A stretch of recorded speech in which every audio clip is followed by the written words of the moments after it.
Hello everyone, welcome back and today we are going to discuss about the centrifugal force. Centrifugal force को हम लोग जो है सो pseudo force के नाम से भी जानते हैं। क्या है? स्यूडो फोर्स के नाम से जानते हैं। स्यूडो फोर्स के कहने का क्या मतलब है कि एक्चुअली में ये एक रियल फोर्स की तरह नहीं है। This is not a kind of real force. ये एक रियल फोर्स नहीं है। तो फिर ये क्या है? एक्चुअली में ये एक ऐसा फोर्स है जिसका कोई सोर्स नहीं है। इस फोर्स को पढ़ने के पीछे जो मेन कारण है वो हम लोग आज अपने डिस्कशंस में समझेंगे। जैसा कि हम लोग पहले लीनियर मोशन के स्टडीज़ में पढ़ चुके थे कि न्यूटन्स लॉज ऑफ मोशन जो है वो कभी भी नॉन इनर्शियल फ्रेम में वर्क नहीं करता है। क्या नहीं करता है? Newton's laws of motion never applies to the non inertial frames. अब पहली बात आ गई कि भाई ये नॉन इनर्शियल फ्रेम क्या होता है। कोई भी फ्रेम जो कि एक्सीलरेटिंग है with respect to some inertial frame, मतलब जैसे अर्थ के रिस्पेक्ट में कोई गाड़ी चल रही है तो जब वो कांस्टेंट वेलोसिटी से चल रही है या फिर जब वो अर्थ के रिस्पेक्ट में रेस्ट में है तो क्या कहलाया? इनर्शियल फ्रेम कहलाया। लेकिन जब वो गाड़ी एक एक्सेलरेशन के साथ जा रही है, उस गाड़ी के पास एक एक्सेलरेशन है, इसका मतलब वो नॉन इनर्शियल फ्रेम है। और जब नॉन इनर्शियल फ्रेम है तो नॉन इनर्शियल फ्रेम के अंदर बैठ करके या नॉन इनर्शियल फ्रेम के साथ अटैच्ड होकर के हम लोग Newton's laws of motion usual form में, जो उसका यूजुअल फॉर्म होता है जैसा कि इनर्शियल फ्रेम में होता है, तो हम लोग उसमें नॉन इनर्शियल फ्रेम में अप्लाई नहीं कर सकते हैं। इसी के लिए हम लोगों ने लीनियर मोशंस में स्यूडो फोर्स के बारे में पढ़ा था।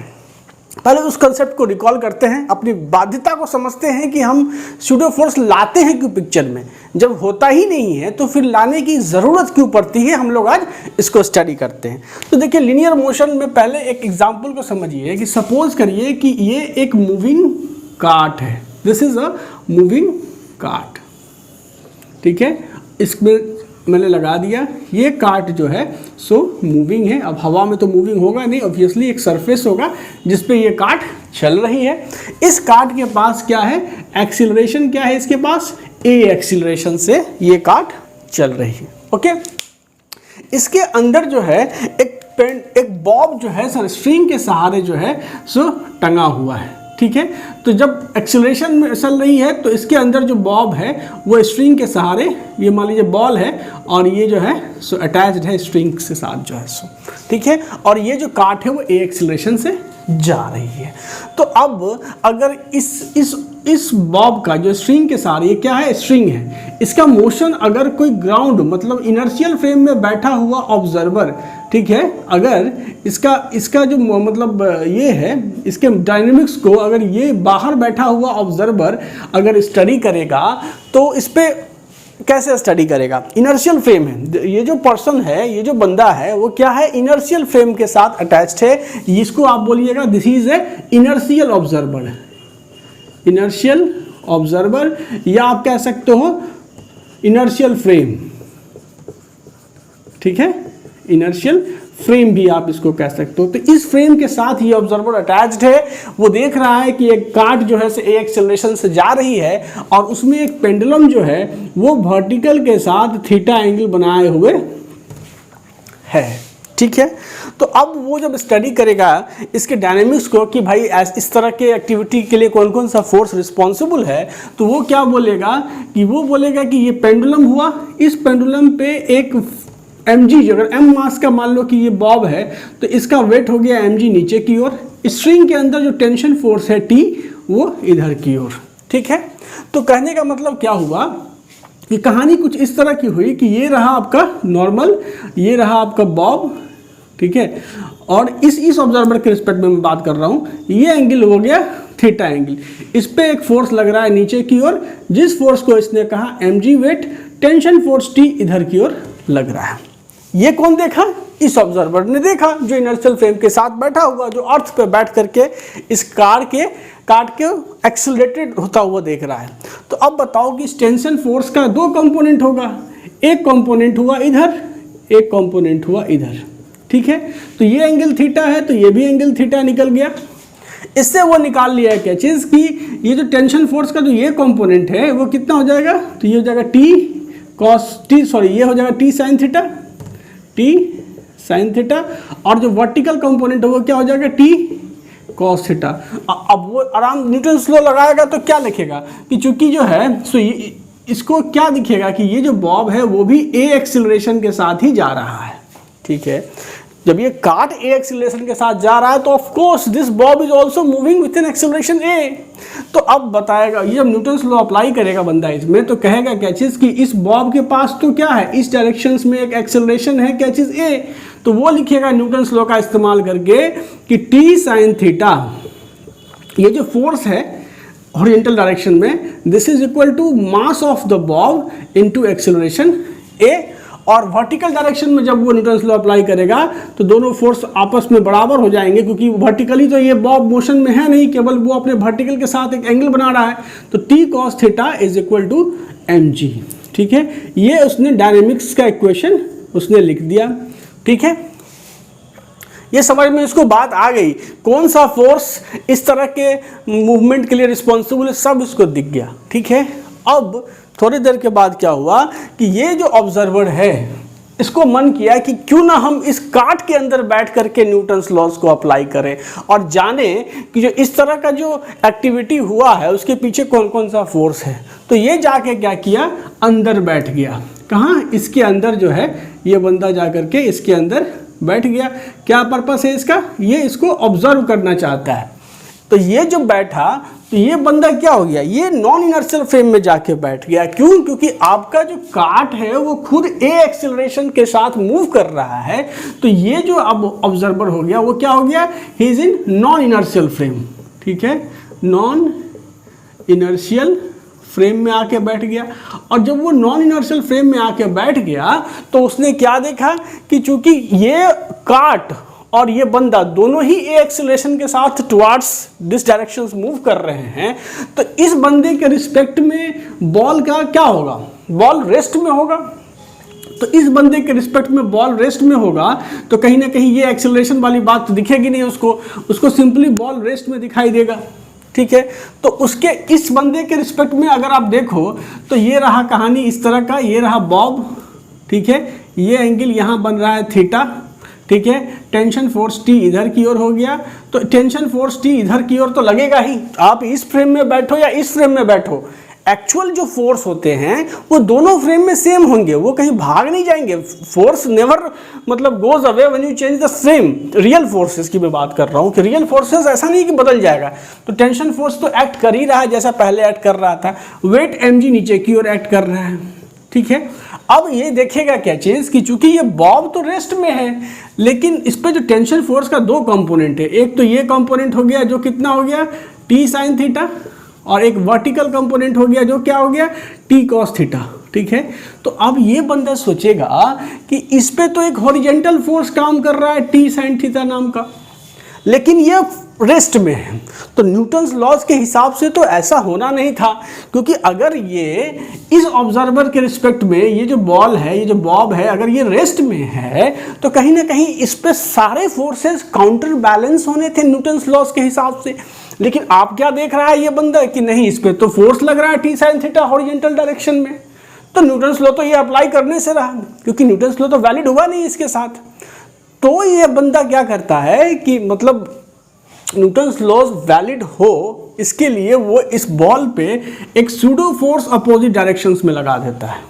ये कौन लगाया, उसने खुद लगाया, ताकि न्यूटन्स जो रिजल्ट इनर्शियल फ्रेम में बैठ करके वो अराइव कर पाया, जो रिजल्ट इनर्शियल फ्रेम में बैठ करके निकाल पाया है, वो चाहता है कि वही एडवांटेज उसको यहाँ भी मिले, क्योंकि न्यूटन्स लॉज तो भाई हमको लगाने हैं। तो वो क्या करता है, एक सूडो फोर्स लगाता है, और सूडो फोर्स क्या लगाता है, तो इस बॉल जो है, इस बॉल का मास और जिस एक्सेलरेशन से ये फ्रेम मूव कर रहा है, तो ये ए एक्सेलरेशन से मूव कर रहा है, तो m इंटू ए, ये सूडो फोर्स जो है वो अपोजिट डायरेक्शन में, जिस डायरेक्शन में फ्रेम मूव कर रहा है उसके ठीक अपोजिट डायरेक्शंस में m इंटू ए जो है ये सूडो फोर्स इस डायरेक्शन में वो अप्लाई करता है। सो दिस इज ए क्या है, ये सूडो फोर्स हो गया, ठीक है, सूडो फोर्स। ये किसने अप्लाई किया, इस ऑब्जर्वर ने अप्लाई किया, कहीं से पैदा नहीं हो गया। इस ऑब्जर्वर को चूंकि क्या करना था, न्यूटन्स लॉज के अकॉर्डिंग जो है सो उसको जस्टिफाई करना था। तो उसने क्या किया, एक सूडो फोर्स लगा दिया। अब जब सूडो फोर्स लगा तो तुम देख लो यहाँ से कि क्या होगा। अब वर्टिकल डायरेक्शन में तो ये बॉब मूव करने नहीं रहा है, इस ऑब्जर्वर के रिस्पेक्ट में वर्टिकल डायरेक्शन में तो इसकी कोई मोशन नहीं है, तो वो क्या करेगा, ये टी कॉस थीटा को जो है सो mg के बराबर कर देगा। और हॉरिजॉन्टल डायरेक्शन में भी तो ये रेस्ट में है इस ऑब्जर्वर के रिस्पेक्ट में, तो ये क्या करेगा, जो सूडो फोर्स लगाया आपने m है इसको टी साइन थीटा के बराबर कर देगा। तो आप देख रहे हैं क्या चीज़ है कि जब हमारा ये नॉन इनर्शियल ऑब्जर्वर जो नॉन इनर्शियल फ्रेम में बैठा हुआ है, जब उसने एक सूडो फोर्स लगाया तो वो रिजल्ट वही अचीव हुआ जो कि ये इनर्शियल ऑब्जर्वर जब इसको ऑब्जर्व कर रहा था। तो इससे बात ये क्लियर हो गई कि सूडो फोर्स कहीं से पिक्चर में नहीं आया, ये इस ऑब्जर्वर की मजबूरी है कि वो चाहता है कि वो एक एक्सिलरेटिंग फ्रेम में बैठ करके इस घटना को, ये जो हुआ इसके डायनेमिक्स को स्टडी करे।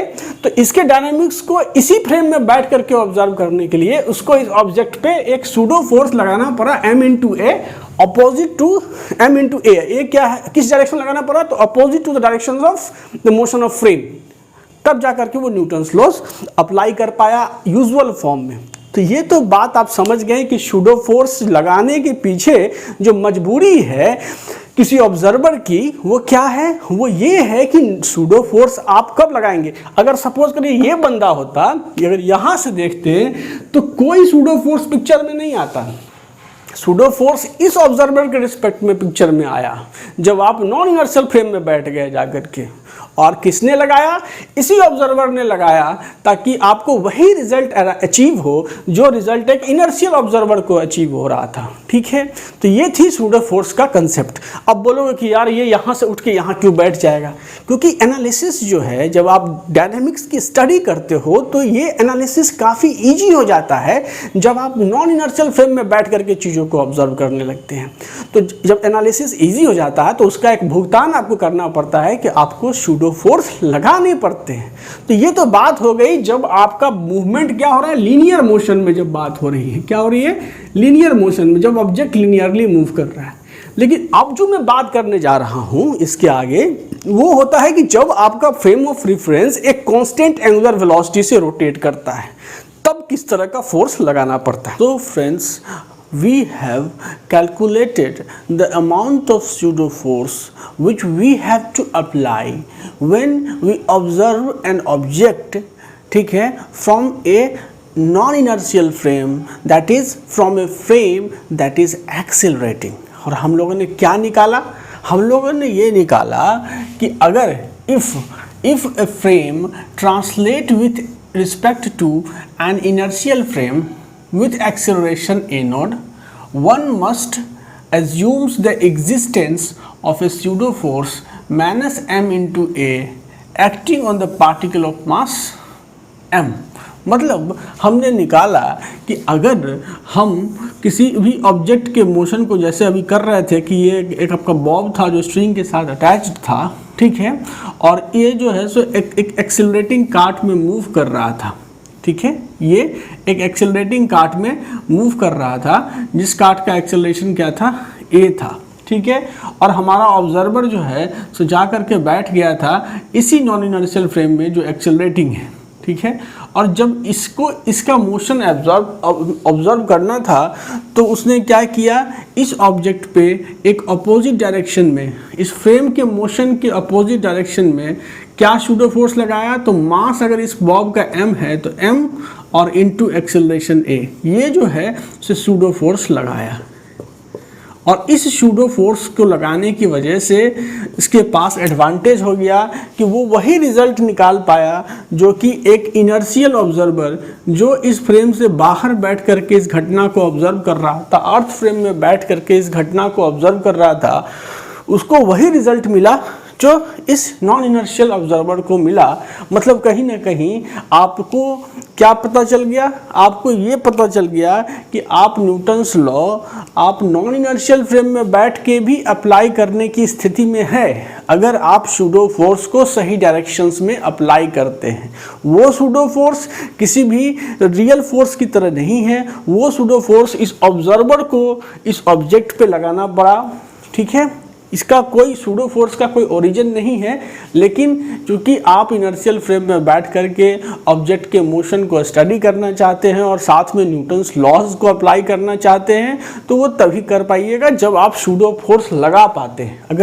अगर इस ऑब्जेक्ट ने इस सूडो फोर्स को नहीं लगाया होता तो शायद ये इस बात को कंक्लूड करने की स्थिति में होता ही नहीं कि ये जो ऑब्जेक्ट है इस पर और ये जो स्ट्रिंग है, तो स्ट्रिंग का टेंशन फोर्स इधर की ओर एक्ट कर रहा है, टेंशन फोर्स का कंपोनेंट एक इधर की ओर एक्ट कर रहा था जो कि क्या था, टी यहाँ से साइन थीटा। तो ये ऑब्जेक्ट के रिस्पेक्ट में तो ये बॉब क्या था, ये रेस्ट में था, क्योंकि ये बॉब भी ए एक्सेलरेशन के साथ मूव कर रहा है और ये ऑब्जर्वर भी इस काट में ए एक्सेलरेशन के साथ मूव कर रहा है, तो इसके रिस्पेक्ट में इसका ये रेस्ट में होगा। और जब ये रेस्ट में था तो ये नहीं समझ पा रहा था कि ये हॉरिजॉन्टल कंपोनेंट ऑफ जो टेंशन फोर्स है आखिर उसको बैलेंस कौन कर रहा है। और जब उसने सूडो फोर्स इस डायरेक्शन में लगा दिया तो सारी चीज़ें क्लियर हो गई कि ये सूडो फोर्स जो है m इंटू ए नोड, ठीक है, ये सूडो फोर्स ही इस horizontal component of tension force को बैलेंस कर रहा है। तो कहीं ना कहीं इस ऑब्जर्वर के पास एक एडवांटेज आ गया कि वो नॉन इनर्शियल फ्रेम में बैठ के भी ऑब्जेक्ट के मोशन को स्टडी कर सकता है। लेकिन बात उठती है कि क्या ज़रूरत है हमको इनर्शियल फ्रेम से उठ करके नॉन इनर्शियल फ्रेम में जाने की, ये बहुत इंपॉर्टेंट बात है।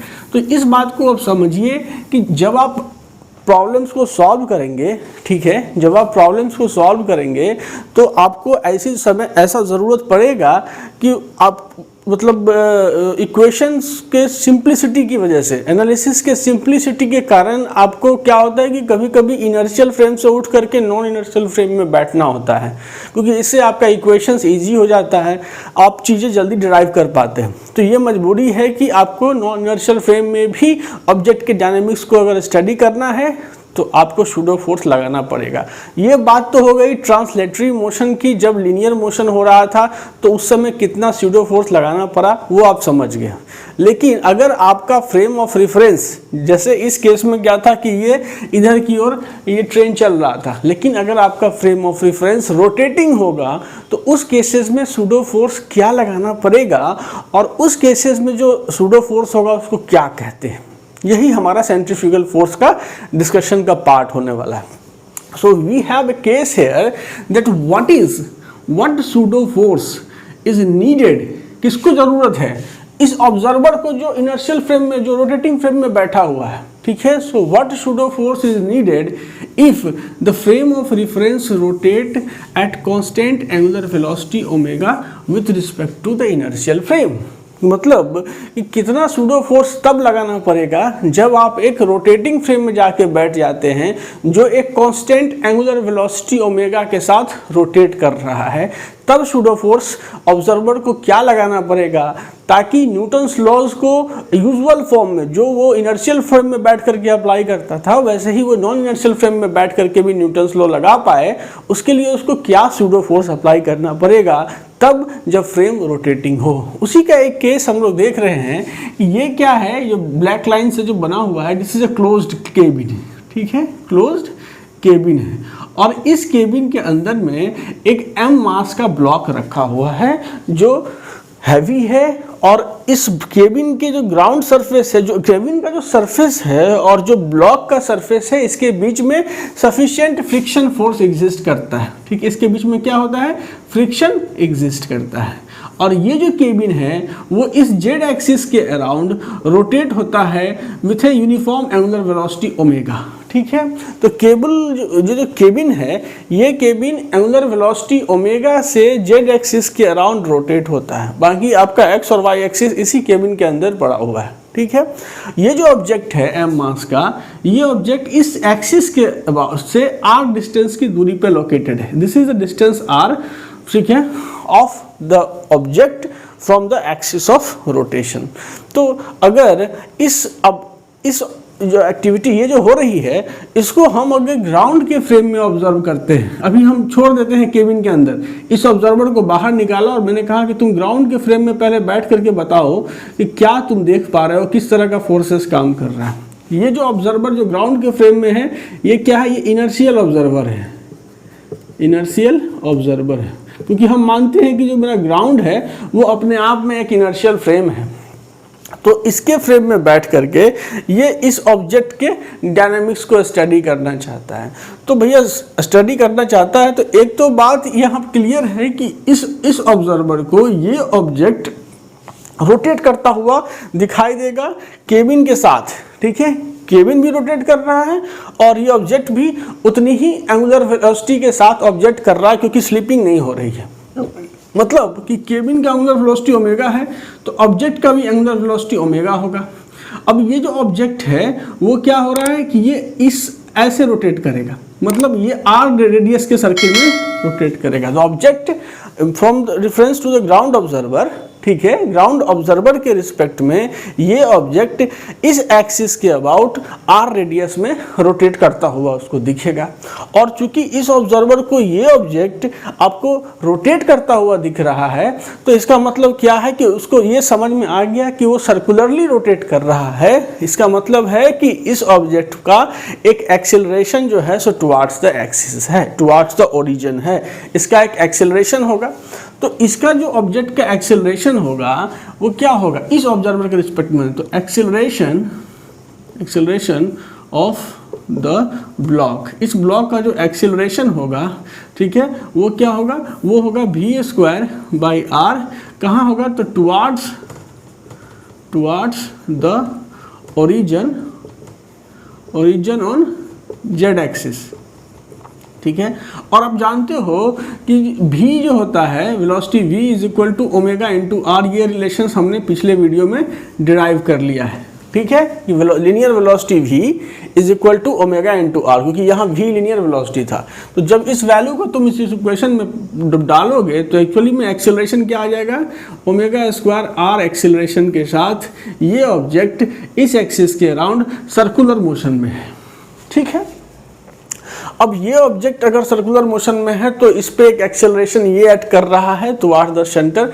ये बात इस ऑब्जर्वर को तो इतनी बात तो समझ में आ गई होगी, ठीक है। अब ये ऑब्जर्वर जो है सो इस ऑब्जेक्ट का फ्री बॉडी डायग्राम अगर बनाता है कि क्या क्या फोर्सेस लग रहे हैं, तो इसके हिसाब से ये रहा ऑब्जेक्ट M, और इस ऑब्जेक्ट M पे फोर्सेस क्या क्या लग रहे हैं, वेट mg नीचे की ओर काम कर रहा है। नॉर्मल रिएक्शन फोर्स जो ये सरफेस ऊपर की ओर अप्लाई करेगा वो नॉर्मल रिएक्शन फोर्स एन इधर की ओर एक्ट कर रही है, क्लियर कट है। अब इस सरफेस का, ये जो सरफेस है ये एक फ्रिक्शन फोर्स अप्लाई कर रहा होगा ऑब्जेक्ट पे, तो वो जो फ्रिक्शन फोर्स है वो इधर की ओर फ्रिक्शन फोर्स F अप्लाई हो रहा है। अब वो क्या करेगा, तो न्यूटन्स उसको सेकेंड लॉ लगाएगा, क्योंकि ये जो ऑब्जेक्ट है आपका m मास का, ये खुद भी क्या है, इधर की ओर एक्सेलरेटिंग है, ओमेगा² आर एक्सेलरेशन से ये ऑब्जेक्ट एक्सेलरेटिंग है टुवार्ड्स द ओरिजिन, ठीक है। तो सिंपली ये न्यूटन्स लॉ लगाएगा, न्यूटन सेकेंड लॉ, ये लिखेगा कैचेस कि आपका जो फोर्स F हो गया, आपका जो फोर्स यहाँ पे F हो गया, कहाँ लिखूँ मैं इसको, यहाँ लिखता हूँ, आपका जो फोर्स F हो गया, सॉरी यहाँ लिख देता हूँ, F, this force F is equal to वही फोर्स है जो इसको ये एक्सेलरेशन दे रहा है, तो इसलिए इसने लिखा F is equal to m, इस ऑब्जेक्ट का मास, इंटू ओमेगा² आर, और साथ में normal reaction force n, and this is equal to mg। तो ये इक्वेशन इसने डिराइव किया किसका, इस ऑब्जेक्ट का डायनामिक्स इस आदमी ने जब स्टडी किया तो इसको ये इक्वेशन सामने मिला। अब बात आती है कि जब ये ऑब्जर्वर जाकर के केबिन के अंदर बैठ गया तो इसका मतलब ये ऑब्जर्वर क्या है, ये रोटेटिंग फ्रेम में बैठा हुआ है। ये जो ऑब्जर्वर है वो रोटेटिंग फ्रेम में बैठा हुआ है, ये नॉन इनर्शियल फ्रेम में बैठा हुआ है, नॉन इनर्शियल फ्रेम, क्योंकि रोटेटिंग फ्रेम एक एक्सेलरेटिंग फ्रेम है, ठीक है, इसलिए ये नॉन इनर्शियल फ्रेम में बैठा हुआ है। अब इस ऑब्जर्वर को इस ऑब्जेक्ट पे क्या करना है, इसके डायनामिक्स को स्टडी करना है। और चूंकि आपने देखा कि ट्रांसलेटरी मोशन में जब नॉन इनर्शियल फ्रेम में था तो एक सूडो फोर्स के बिना लगाए हुए न्यूटन्स लॉ वो सेटिस्फाइड नहीं कर पाता था। तो अब जब ये ऑब्जर्वर इसके डायनामिक्स को स्टडी करेगा तो इसको इस पर क्या क्या फोर्स लगता हुआ दिखाई देगा उसको समझिए। From the point of view of with respect to from the point of view of non-inertial of observer sitting in cabin मतलब विथ रिस्पेक्ट टू हम बात कर रहे हैं, with respect to non inertial frame बात कर रहे हैं, ठीक है। और विथ रिस्पेक्ट टू अगर हम नॉन इनर्शियल फ्रेम बात कर रहे हैं तो क्या होगा, इस ऑब्जेक्ट पे क्या क्या फोर्सेस लग रहे होंगे, ये रहा आपका ऑब्जेक्ट, ठीक है। इस ऑब्जेक्ट पे जो एज यूजुअल जो फोर्सेस लग रहे हैं वो या तो आप इस फ्रेम में बैठिए या इस फ्रेम में बैठिए, वो फोर्स कहीं भागने नहीं जा रहे हैं, ठीक है। फोर्सेस जो रियल हैं वो फ्रेम ऑफ रेफरेंस के साथ नहीं चेंज होता है। तो इसको इस पे दिखेगा कि भैया इसका वेट mg नीचे की ओर एक्ट कर रहा है, नॉर्मल रिएक्शन फोर्स n ऊपर की ओर एक्ट कर रहा है, फ्रिक्शन फोर्स इस सरफेस पे इधर की ओर फ्रिक्शन फोर्स एक्ट कर रहा है, जिसकी वैल्यू हमने निकाला है, ये इस ऑब्जर्वर ने इनर्शियल फ्रेम में क्या निकाला है, फ्रिक्शन फोर्स की value m omega square into r, ये वैल्यू इनर्शियल फ्रेम में बैठ करके ऑब्जर्वर ने इसकी वैल्यू निकाली है, तो फ्रिक्शन फोर्स ये ऐड कर रहा है। अब बताओ इस ऑब्जर्वर के रिस्पेक्ट में ये ब्लॉक तो रेस्ट में है, ठीक है, रोटेट दोनों कर रहा है, लेकिन इस ऑब्जर्वर के रिस्पेक्ट में चूंकि ये ब्लॉक तो स्लिपिंग हो नहीं रही है, तो इस ऑब्जर्वर के रिस्पेक्ट में ये ब्लॉक क्या हो गया, रेस्ट में हो गया, ठीक है। तो जब ये रेस्ट में हो गया तो इस पे नेट फोर्सेस क्या होने चाहिए थे, नेट फोर्सेस आपका इस ऑब्जेक्ट पे जो नेट फोर्सेस है वो 0 होना चाहिए था। क्या इस पे नेट फोर्सेस 0 हो रहा है? अब देखो तो एक फोर्स F काम कर रहा है जिसकी वैल्यू जो आपने निकाला है वो क्या है, तो omega square m omega square r निकाला हुआ है, m ओमेगा स्क्वायर r इसकी वैल्यू आपने निकाली हुई है। और इस पे जो आपका क्या है, इसी फ्रेम में ऑब्जर्वर बैठा हुआ, इसको क्या है, ये रेस्ट में है। तो अगर ये रेस्ट में है तो क्या करना पड़ेगा, ऑब्जर्वर को एक स्यूडो फोर्स इधर की ओर अप्लाई करनी पड़ेगी, उसका मैग्नीट्यूड क्या होगा, यही m omega square into r। तो m omega square into r, ये इसको इस डायरेक्शन में अप्लाई करना पड़ा, opposite to the direction in which the particle were found accelerating in inertial frame.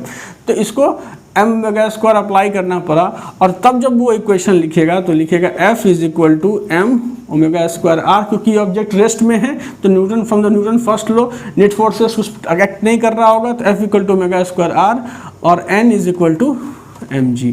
अब देखिए ये इक्वेशन जो उसने नॉन इनर्शियल फ्रेम में डिराइव किया और ये इक्वेशन जो उसने इनर्शियल फ्रेम में डिराइव किया, दोनों इक्वेशन सेम आ गए हैं। मतलब कि अगर इस ऑब्जर्वर को जो कि नॉन इनर्शियल फ्रेम में बैठा है, इस ऑब्जेक्ट के डायनेमिक्स को स्टडी करना है तो उसको क्या करना पड़ेगा, उसको अपोजिट डायरेक्शन में, इस डायरेक्शन में क्या करना पड़ेगा, एक स्यूडो फोर्स अप्लाई करना पड़ेगा, स्यूडो फोर्स अप्लाई करना पड़ेगा।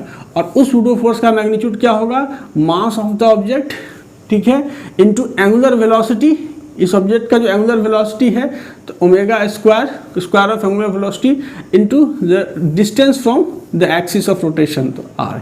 ये amount of pseudo force outward direction में जिस अप्लाई करना पड़ेगा, और इसी स्यूडो फोर्स को हम लोग कहते हैं centrifugal force. This pseudo force is called centrifugal force.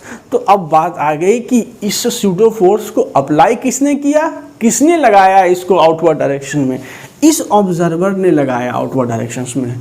कोई इंटरेक्शन की वजह से ये पैदा नहीं हुआ। मतलब जैसे कि रियल फोर्सेस क्या है, ग्रेविटेशनल फोर्सेस क्या है, अर्थ जो है सो इंटरेक्ट करती है किसी भी पार्टिकल के साथ, उसको सेंटर की तरफ खींचती है, तो ये एक इंटरेक्शन की वजह से फोर्स अप्लाई हुआ। ये एक रियल फोर्सेस है, इलेक्ट्रोस्टैटिक फोर्सेस एक रियल फोर्सेस है। लेकिन ये जो फोर्सेस लगा pseudo force m omega square into r, ये इस ऑब्जर्वर ने इस ऑब्जेक्ट पे लगाया, क्योंकि इस ऑब्जर्वर को नॉन इनर्शियल फ्रेम में बैठ करके इस ऑब्जेक्ट के डायनेमिक्स को स्टडी करना था।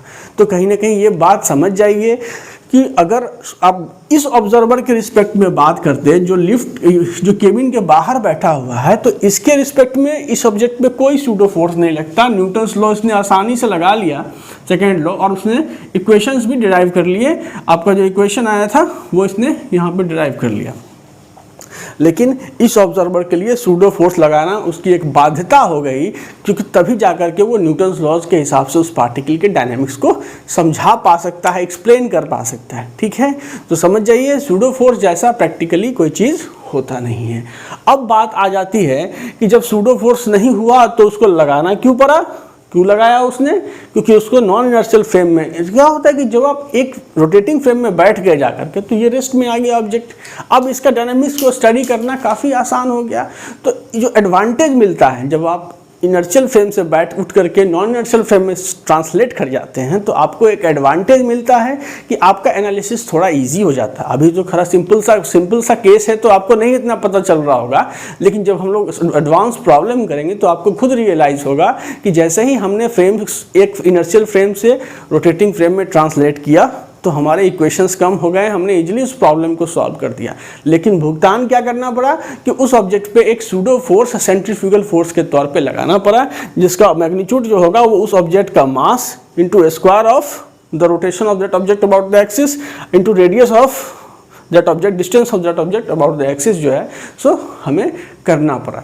तो ये हमारा जो सूडो फोर्स का डिस्कशन था। जनरली क्या होता है कि बच्चे जो सर्कुलर मोशंस को बिगनिंग में पढ़ते हैं वो ऐसा करते हैं, उनका क्या मिसकन्फ्यूजन होता है उसको भी समझते हैं हम लोग। जो है उनका होता है प्रॉब्लम क्या चीज़ कि उन्होंने देखा कि एक ऑब्जेक्ट जो है, सपोज करिए कि एक पत्थर लिया उसने, ये पत्थर है और उसको क्या किया, स्ट्रिंग से बांध दिया और इस पत्थर को उसने क्या किया, अपने फिंगर से अटैच करके एक फिंगर में बांधा इसको और उसको क्या किया तो उसको रोटेट करना स्टार्ट कर दिया। ठीक है, उसको रोटेट करना स्टार्ट कर दिया। तो जब ये रोटेट होगा तो इसकी एक एंगुलर वेलोसिटी होगी ओमेगा। ठीक है, अब वो कहते क्या चीज़ है कि चूंकि ये ऑब्जेक्ट रोटेटिंग तो है ही, रोटेटिंग है, इसका मतलब ये ऑब्जेक्ट क्या है तो अबाउट सेंटर के अबाउट एक्सिलरेटिंग है। सेंट्रीपिटल एक्सिलरेशन जो है ओमेगा स्क्वायर इंटू आर या फिर आप V square into V square by R, ये सेंट्रीपिटल एक्सिलरेशन इसका लग रहा है। साथ में क्या करते हैं कि इस ऑब्जेक्ट पे एक सेंट्रीफ्यूगल फोर्स जो है FCF centrifugal force omega square into R M omega square into R apply कर देते हैं। लेकिन ये गलत है, क्योंकि जब आप इसको रोटेट करता हुआ आप देख रहे हैं, आप एक ऑब्जर्वर हैं जो इसको रोटेट करता हुआ देख रहे हैं, तो आप इस पर सेंट्रीफ्यूगल फोर्स नहीं लगा सकते हैं। This is a wrong concept. You can not apply centrifugal force and centripetal force simultaneously. ठीक है, क्योंकि जब तुम अप्लाई करोगे तो दोनों फोर्स तो बराबर हो गए, फिर ये मोशन में रहा कहाँ जो है सो।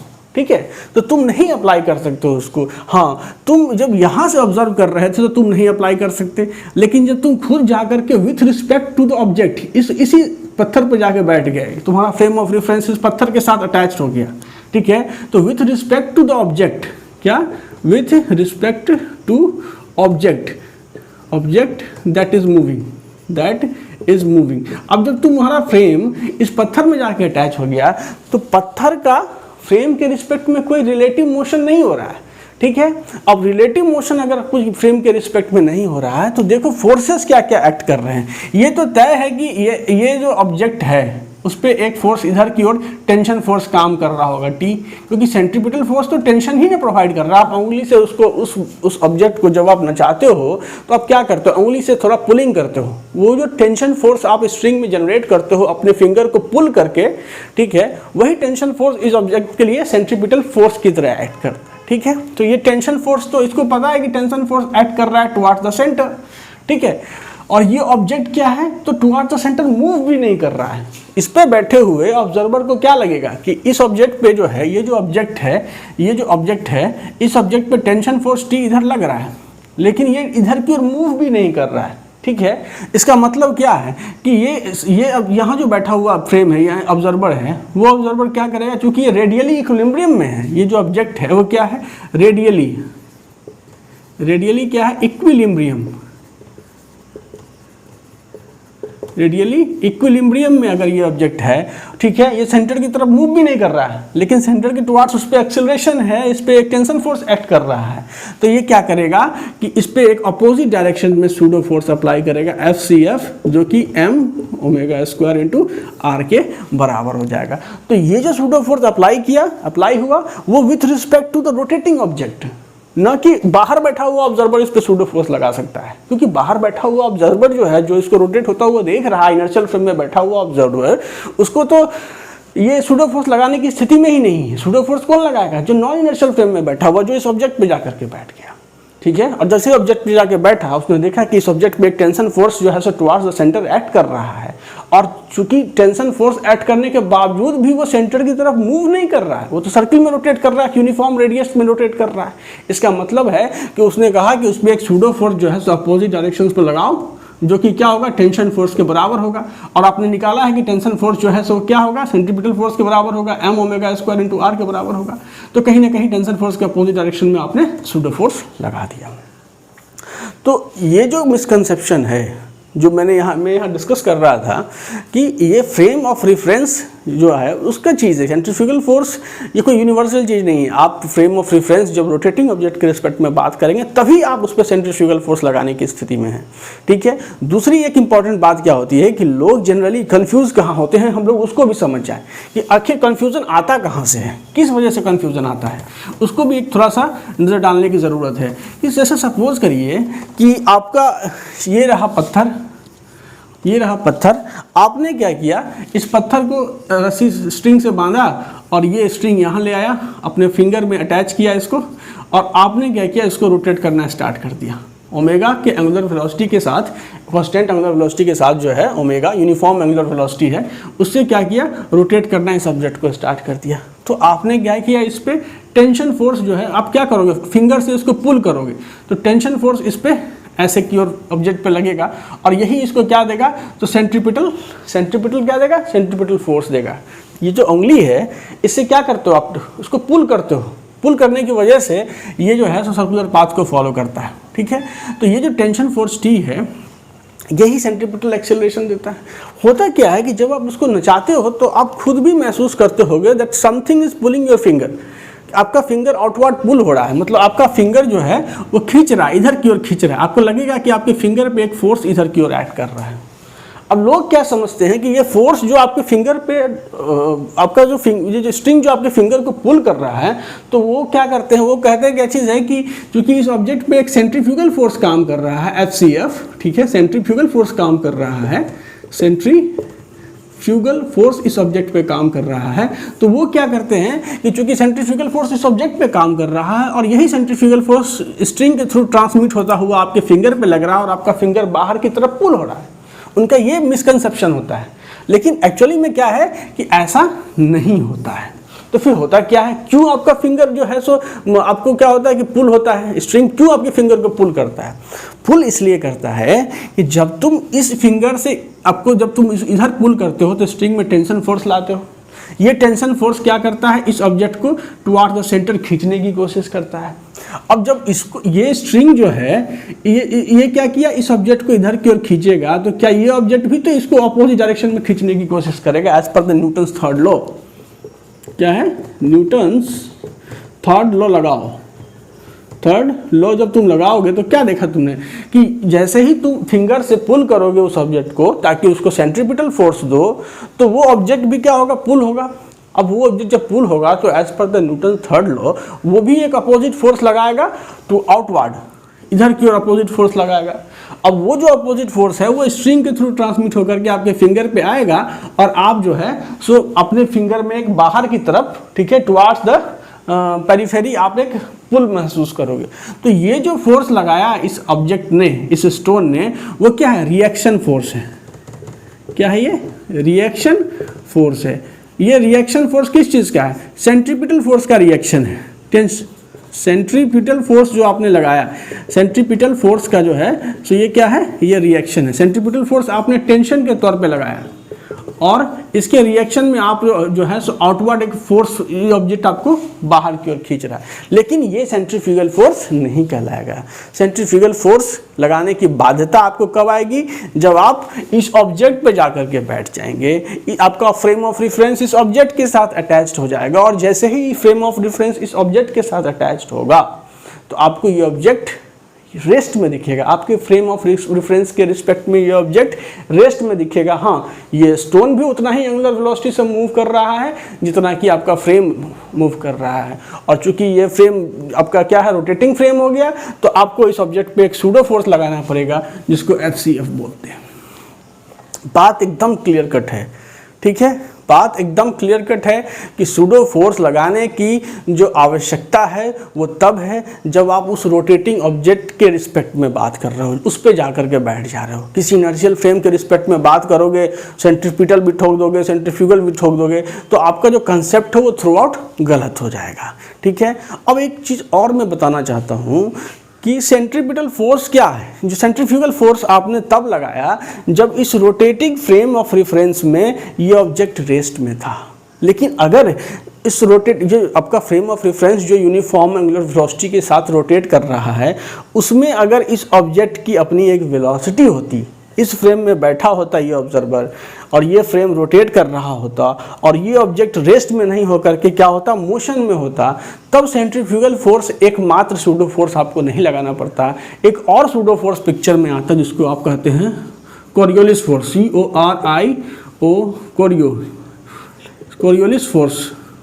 ठीक है, ठीक है, ये फोर्स आपको इस पे अप्लाई करना पड़ता है, जो फोर्स इसके वेलोसिटी के परपेंडिकुलर होता है और साथ में एक्सिस ऑफ रोटेशन के भी परपेंडिकुलर होता है। तो कोरियोलिस फोर्स के बारे में हम लोग जो है सो नेक्स्ट किसी एक्सरसाइज में बात करेंगे। अभी हम लोग सेंट्रीफ्यूगल फोर्स के बारे में ही बात करते हैं। ठीक है, और सेंट्रीफ्यूगल फोर्स के बारे में हमने समझ लिया कि अगर रोटेटिंग फ्रेम के रेफरेंस में ऑब्जेक्ट रेस्ट में है, मूवमेंट नहीं कर रहा है, तो सेंट्रीफ्यूगल फोर्स एकमात्र सूडो फोर्स है और सफिशिएंट सूडो फोर्स है जिसको अप्लाई करने के बाद आप न्यूटन्स लॉज ऑफ मोशन जो है उसको यूजुअल फॉर्म में आप यूज कर पाओगे। कब? जब आप नॉन इनर्शियल फ्रेम में बैठे हो। ठीक है, तो ये चीज़ हमेशा याद रखिएगा कि सेंट्रीफ्यूगल फोर्स का कंसेप्ट केवल तब आता है जब आप नॉन इनर्शियल फ्रेम में बैठ करके किसी ऑब्जेक्ट के मोशंस को ऑब्जर्व करते हैं, जब वो फ्रेम ऑफ रेफरेंस रोटेटिंग हो जाता है। ठीक है, और दूसरी बात कि हम लोग अभी एक प्रॉब्लम भी करेंगे नेक्स्ट वीडियो में, जहां हम लोग अर्थ को इनर्शियल फ्रेम नहीं मानेंगे।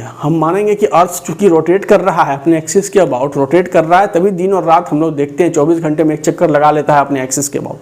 तो उसकी वजह से, उस रोटेशन की वजह से हमारे मास पे जो है, हमारे किसी ऑब्जेक्ट पे जो अर्थ के सरफेस पे पड़ा हुआ है, उस पर जो उसका वेट है या उस पर जो ग्रेविटी लग रहा है, उस पर क्या मतलब इम्पैक्ट पड़ता है, उसको हम लोग नेक्स्ट वीडियो में स्टडी करेंगे। And please don't forget to subscribe the channel